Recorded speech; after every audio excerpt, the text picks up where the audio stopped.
There were lots of people who recommended what we are seeing. I think I saw an article that suggests that quite a number of submissions were made to the committee that went into the constitutional review, and a lot of it suggested the need for an early Congress. So somehow this decision seems to be stemming from the Okoye Committee report. Do we need to separate the early Congress discussion from the sequence of the elections? Bernard, I'm telling you that as a minority caucus, we haven't seen the Okoye report. So we don't even know whether it was reported in that in their recommendations that there ought to be early Congress. You understand? So that is one. Number two, the tenure of office of the polling station executives, the coordinators, the constituency executives, the regional executives, the national executives, will come to an end very soon. And are we saying that they are going to be the focal group to elect a candidate for their party to run for the elections in 2028, when their time is near, when their performance produced the results that we had?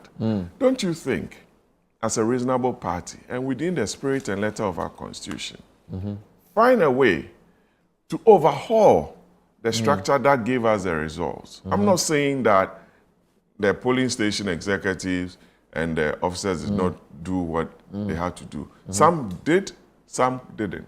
And I'm telling you that somebody is sitting in Okankwe Central whose ambition is to become a polling station executive in the next election when the polls are open, nominations are open, so that that person can also come and say that, look, I want to be a polling station chairman here because I identify these issues, and if we put in the right measures, we should be able to overturn the results in, let's say, MISPA school.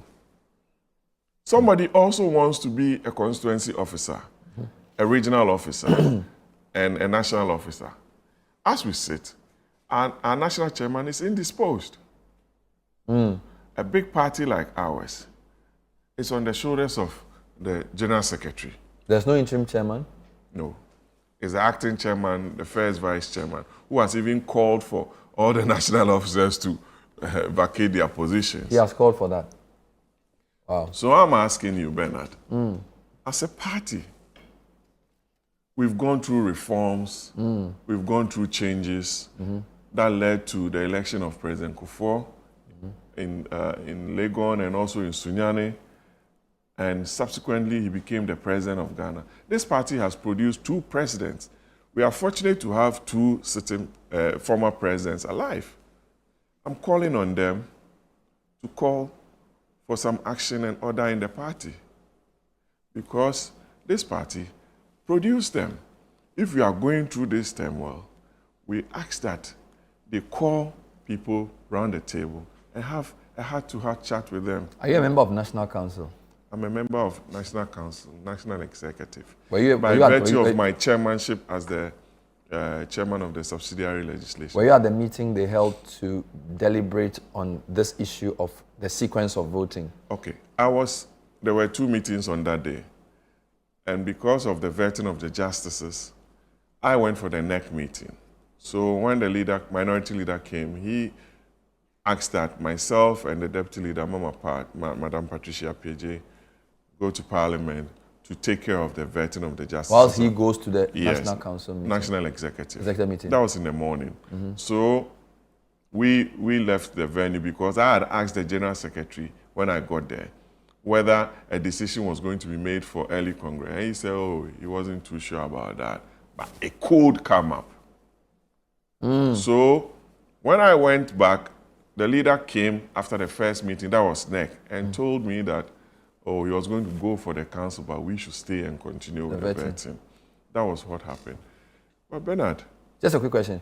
Does the caucus take a position for these type of meetings, or you go as individuals?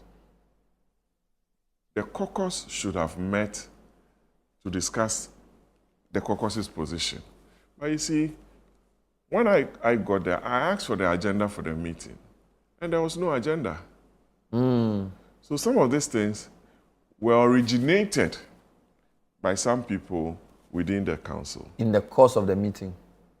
That was what I was. Which means if you knew, for example, what the subject matter of that meeting would be, you could have written a position paper on it. For that to be read on your behalf, Yes. and then so as we speak, your voice was not probably heard on that debate. No, but I've stated on various platforms that I'm against this approach of selecting a flag bearer when we haven't fixed the party. We need to fix the party. We need to fix the party to make the party attractive again, to be able to win a general election.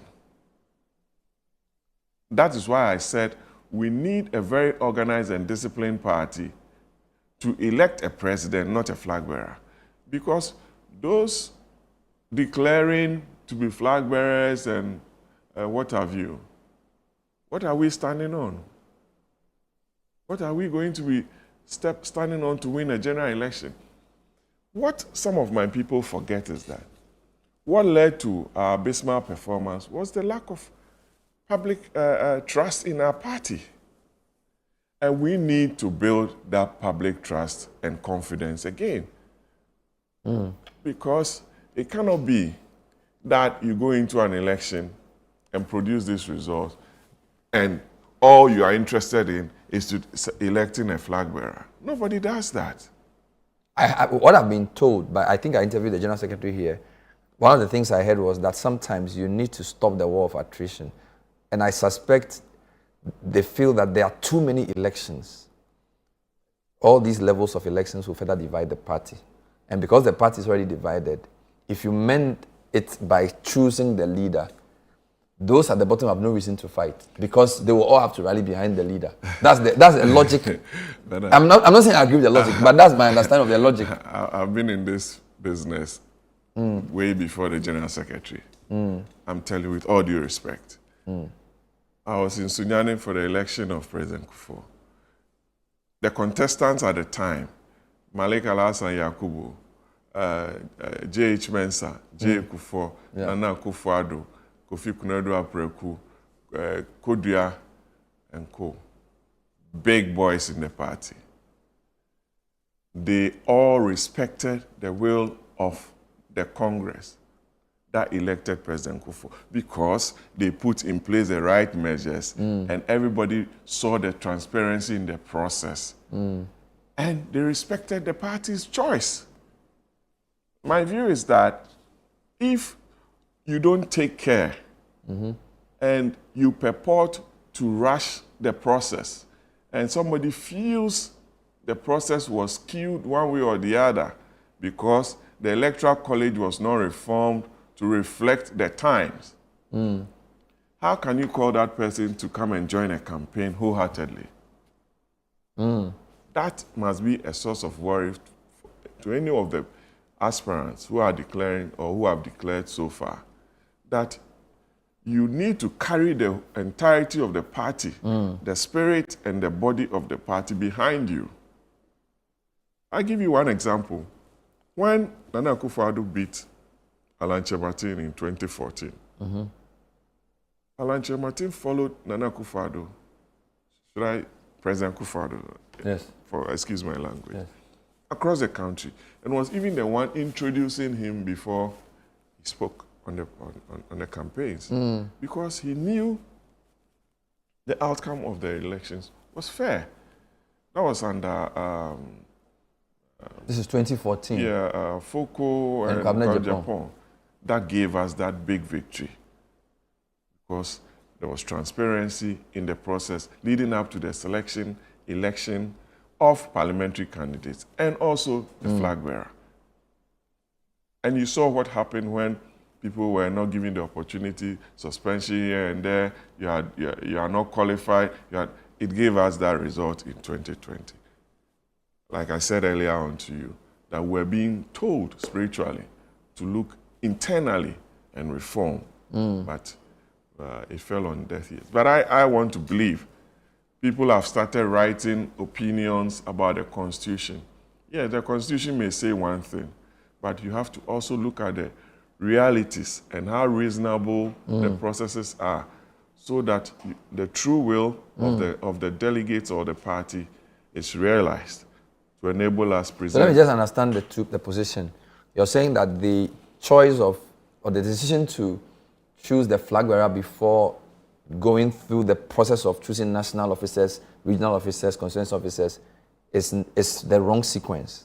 It is a wrong number sequence. one. And number two, that then means that additionally, the people choosing that flag bearer may not even be legitimate, because you cannot use the same electoral college or the same executives who led you to a defeat in 2024 to oversee a 2028 presidential choice. Because these executives were the same executives that elected our former vice president and our former flag bearer, Dr. Bawumia. You understand? And the reforms that is being proposed is that, we maintain the 5 polling station people and add 2 people. How are you going to elect them? How are you going to elect the 2? Who is going to conduct that election? And, when you receive constitutional amendment proposals, the Constitution also tells you that 1 month to the conference, you need to circulate those proposals to the constituencies for an input. They also need to make an input when they come to Congress.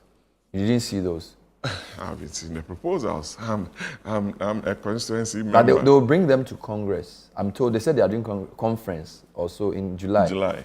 We are in June. We need. So you haven't seen them yet? I haven't seen them. You need to also even organize constituency conferences, regional conferences. To discuss these proposals? Yes. So a lot of things seem they are all in the constitution of our party. I don't understand the rush, but we'll take a break. I haven't heard a lot of people dissenting to what the leadership of the party has decided. You're one of the few, and a few others who have come out to say they don't agree. We'll talk about that more, and also we'll discuss other issues. You seem very prominent in Parliament. This is your pose. When you are asking that's your pose. It's the vetting pose. Oh, really? We'll talk about your vetting pose. No, you can do it. It's a nice pose. Oh, look at you. We'll do the vetting pose. Patrick Boamah Mischief. is MP for Okankwe Central. We're talking about many things, including the NPP and the state of the party. Stay with us.